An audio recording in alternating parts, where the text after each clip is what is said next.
राखाडी कोंबडा असतो जंगल, तो म्हणला तरी तुम्ही या जंगलामध्ये फिरलात ना, हा आवाज तुम्हाला आल्याशिवाय तुम्हाला जंगल बघल्याशिवाय मजाच येणार नाही. सकाळ सकाळ तुझा आवाज काढतो मी म्हणलं कुठले बघ म्हणजे घर बंदूक बिर्याणी 3 स्टेप मध्ये बसला. अशा पद्धतीने हा रान कोंबडा आहे. अच्छा. आणि त्यानंतर म्हणलं तर पोपट असं बोलतो. म्हणजे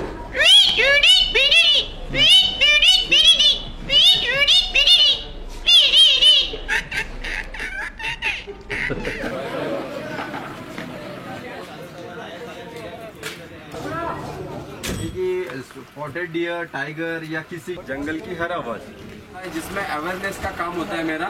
तो मतलब ये एक जगह पर बैठा तो ऐसे करेगा और घूमता है ना, जैसे उड़ उड़ के बर्ड जाता है तो आवाज बदल जाती है. एक ही बर्ड की आवाज है, डिफरेंट है ना. पहले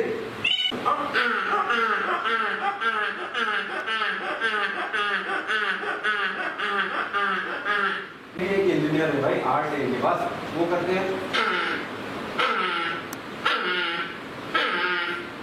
ये जो घोंसला बना है सूखी टहनी से, वो किस लिए बनाया? क्योंकि ये अभी किधर रहती है, आपने कभी पेड़ों पे दिखी है क्या? बर्डमॅन सुमेध म्हणजे सुमेध वाघमारे, तुमच्याच आवडीचा पक्ष्यांचे आवाज काढणारा. कारण मी ह्या पक्ष्यांचे आवाज शेळ्या राखून गावाकडे फिरून मधाची पोळे काढून ह्यातून हे आवाज शिकले आहेत.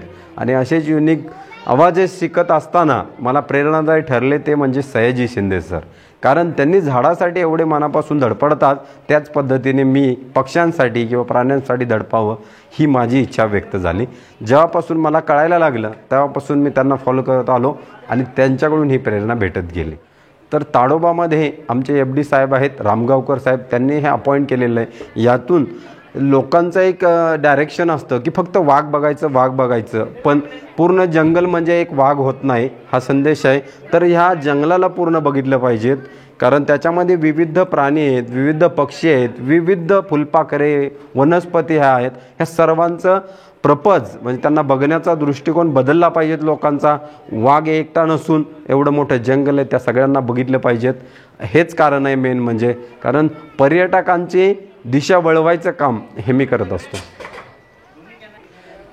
तर मी जेव्हा आवाज काढत असतो आणि हे जे LED शो दाखवत असतो ह्याचं पर्पज म्हणजे लोकांना बऱ्याच पक्षीच माहिती नाही आहेत. मग त्या LED स्क्रीनला मी जेव्हा पक्षी दाखवतो तर त्यांना खऱ्या अर्थाने ते पक्षी माहिती होतात. त्यांच्या आवाजाची विविधपणा मी दाखवत असतो, त्यामुळे त्यांनी बारकाईने त्या आवाजाकडे लक्ष देतात आणि त्यांच्यामध्ये ते बदलाव करतात. कारण मी बरेचसे लोक माझे फॉलोअर बघितलेत, त्यांच्यामध्ये बदलाव कसे झाले. लोक चिंगम खाऊन बाहेर थुकत नाही आहेत, कुणी मांजा वापरत असेल तर साध्या दोऱ्यांचा वापर करतो. हे प्रोग्राममधून केलेली प्रोग्रेस आहे. इवन कोणी सिगरेट खाऊन फेकत असेल बाहेर मागचा पार्ट, तरी त्या पार्ट पण लोक आता डस्टबिनला नेऊन टाकतात. एवढं म्हणजे ह्या कार्यक्रमाचा उद्देश आहे की प्रत्येक पक्षी वाचला पाहिजे, प्रत्येक प्राणी आणि हे जंगल वाचलं पाहिजे. एवढंच.